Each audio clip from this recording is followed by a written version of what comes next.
You weren't born ashamed. You were born pure. A blank canvas with fire behind your eyes. The world hadn't yet named you. You hadn't yet learned to shrink. You didn't ask if you were enough, because you were. Then came the masks, the voices, the punishments, the sideways glances, the labels that stuck like thorns under your skin. And somewhere along the way, you made a silent agreement. If I hide who I really am, maybe they'll stop hurting me. Shame is not yours.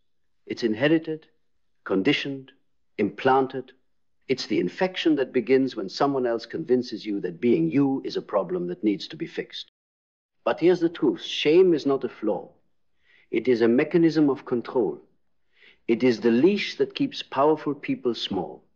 It is the prison constructed by fear to keep your soul obedient. And every time you bite your tongue when you want to speak, every time you laugh to blend in, every time you agree just to avoid rejection, you reinforce the same silent lie. I am not allowed to exist as I am. But you are. You are not too much. You are not broken. You are not wrong for wanting what you want, needing what you need, or becoming who you're becoming. You are not shame. You are the one carrying it, and you can put it down. Let's talk about psyphoria, the psychological euphoria of remembering your soul. Most people won't recognize the word, but you felt it. It's that moment of deep inner alignment when your gut, your heart, and your mind all say yes in unison. It's that clarity that arrives like lightning, the moment you stop pretending, the moment you tell the truth, not just to others, but to yourself. That is psyphoria. And you can't reach it while holding shame. Because shame distorts the lens through which you see everything, especially yourself. You won't build a powerful future while secretly believing you are unworthy of one. This is the root. No affirmation can grow in poisoned soil. You don't need more positivity. You need to rip the mask off and see the beliefs beneath it. Because you don't get free by ignoring shame. You get free by dragging it into the light and watching it dissolve. Let's talk about mindset. Most people think mindset is about being positive, but mindset is not optimism. Mindset is construction. It's the architecture of your inner world. And if shame is the foundation, every belief you build on top of it will collapse. You were taught to think in survival mode, taught to scan for disapproval, taught to stay silent when you had something sacred to say, taught to equate visibility with danger. That wasn't mindset, that was conditioning. Mindset begins where conditioning ends. Mindset is when you start asking, what if the story I was told about myself isn't true?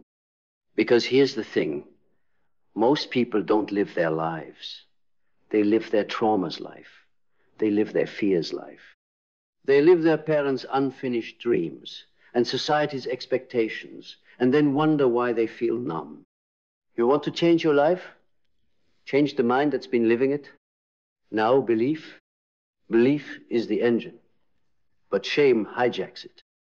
When you believe you're not enough, you create a life that proves it.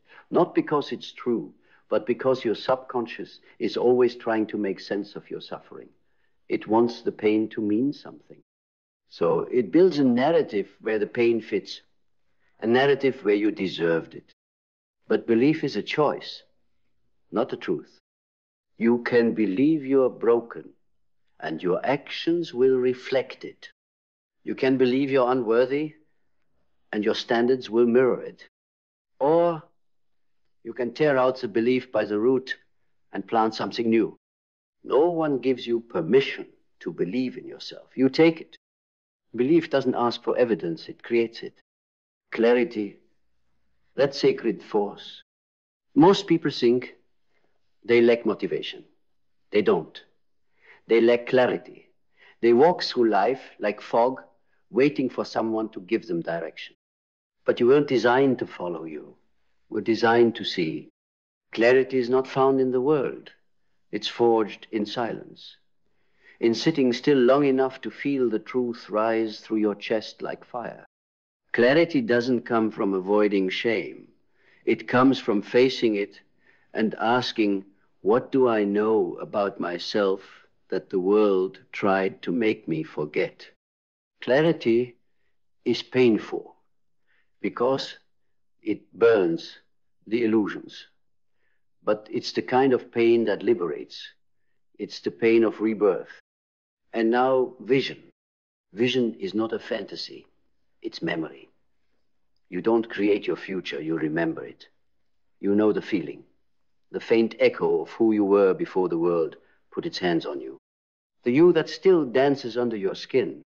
Vision is that voice, that whisper in the night that says, there's more. Not more to achieve, not more to prove, but more of you to become.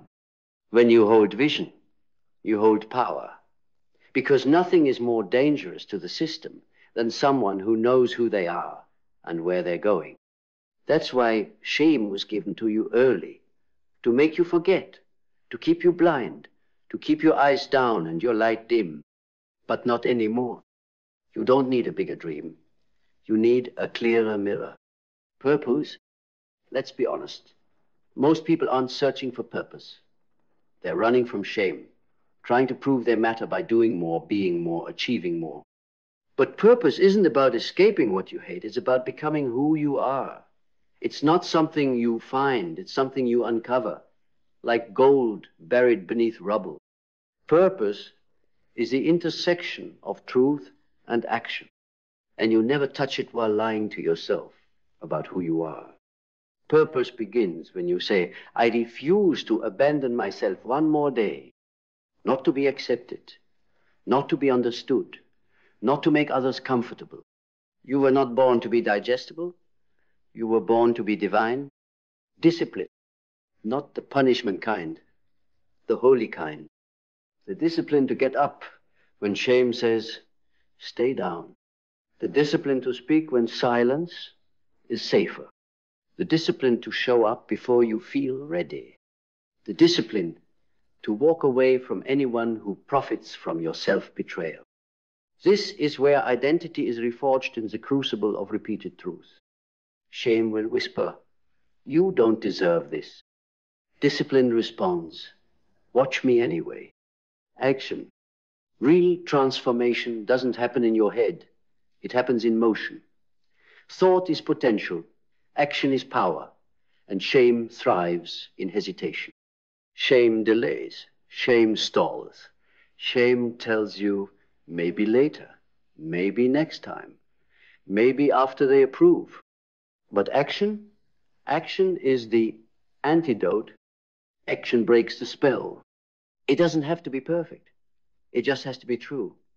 One honest decision, one boundary enforced, one truth spoken out loud that you used to whisper only to yourself. That's how you reclaim the territory shame tried to steal. Because the more you act in alignment with who you really are, the more shame begins to panic. It loses its grip when you stop waiting for someone to validate your becoming. Every time you act in defiance of your old story, you rewrite the narrative. You don't heal by overthinking. You heal by moving. So move. Even if your voice shakes, even if you're not sure, even if the shame screams louder, that scream is not your soul, it's the sound of old chains breaking. Gratitude, but not the kind they teach in self-help books. Not the shallow kind that tells you to ignore the darkness and smile through pain. Real gratitude is forged in the furnace.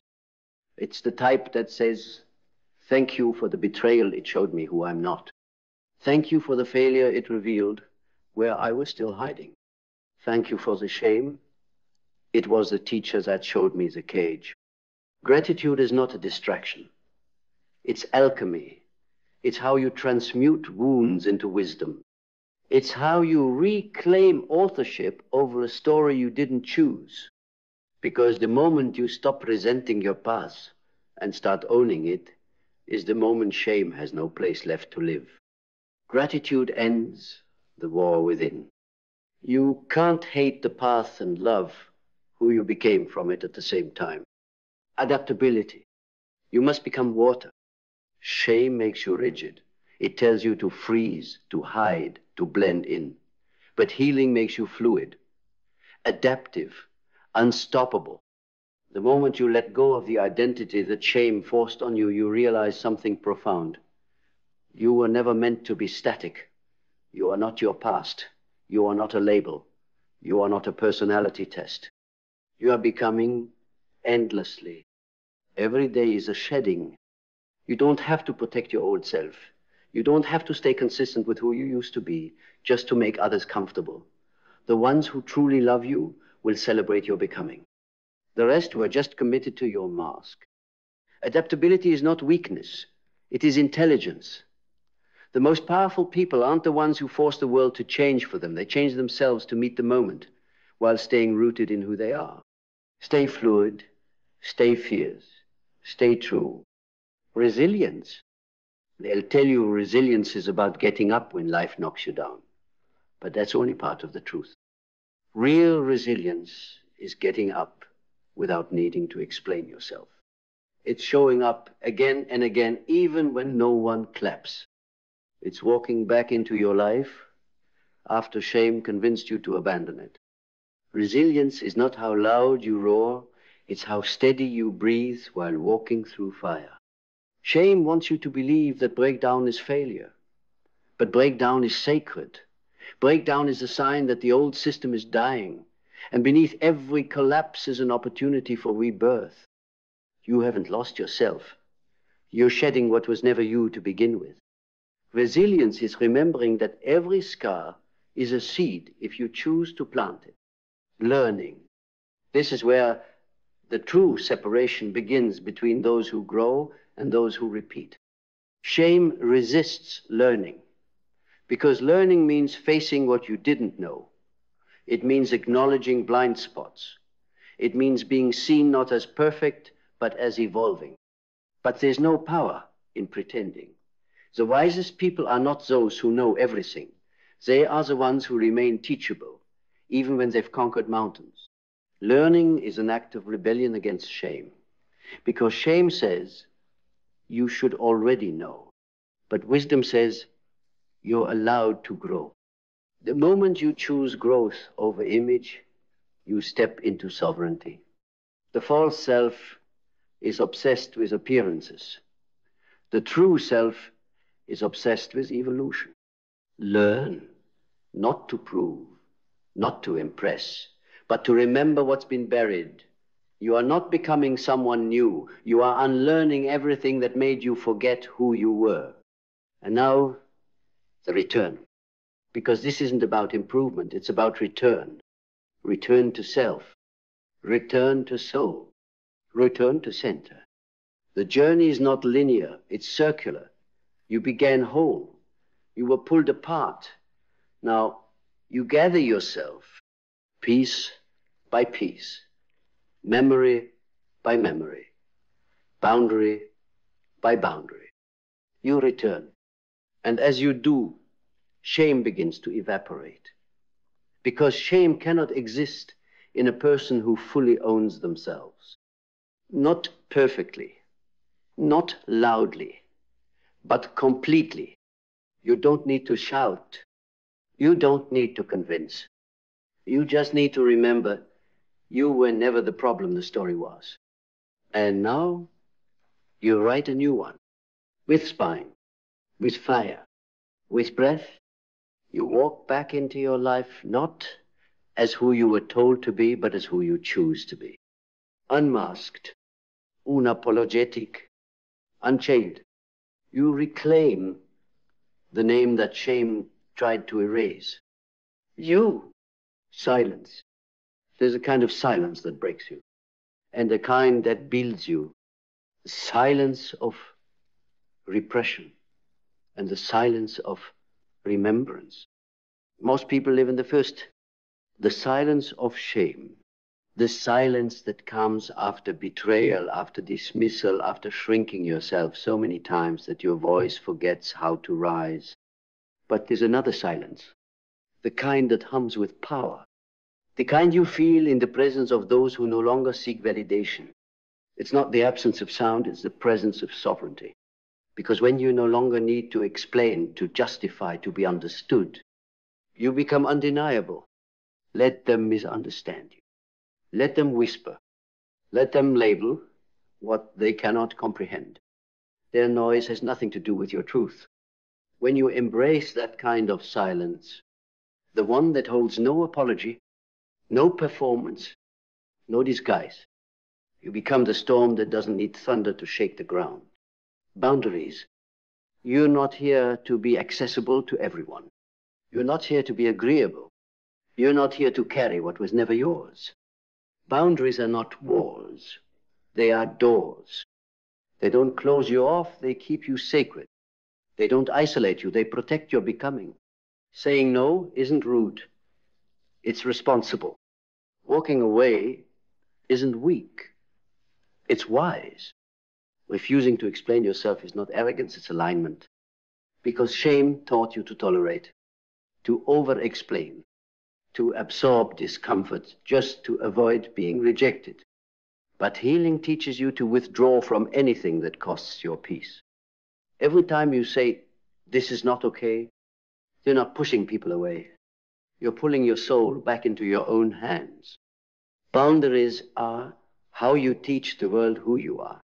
And more importantly, how you remind yourself, power, real power, isn't loud. It doesn't flex. It doesn't scream for attention or beg for a seat at the table. Real power builds its own table. It's quiet, stable, anchored. It comes from owning your scars without shrinking into them. From walking into every room without needing to dominate because you're already complete. Power doesn't ask for permission. It doesn't need a title. It doesn't need applause. It needs clarity, conviction, consistency. Power isn't something you find. It's something you remember. It's not something you perform. It's something you embody.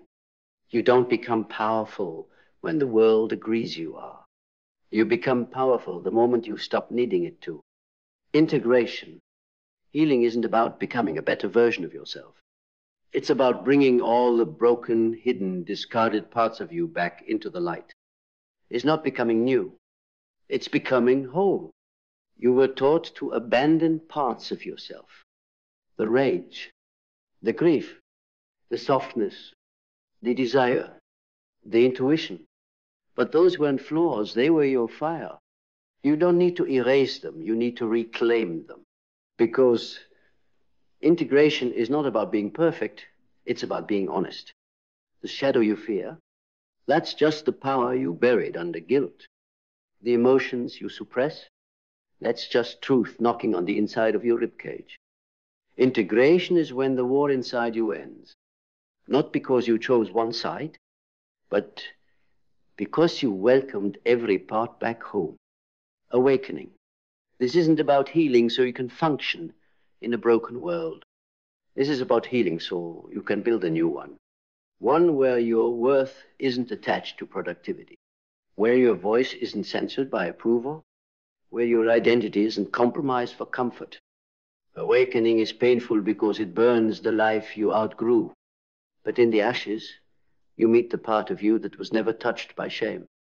You meet the witness, the one who watched you fall and rise and bleed and fight and never left. And that part of you doesn't want perfection. It just wants your loyalty. You were never meant to stay asleep in a story that kept you small. You were meant to rise, to awaken, to return.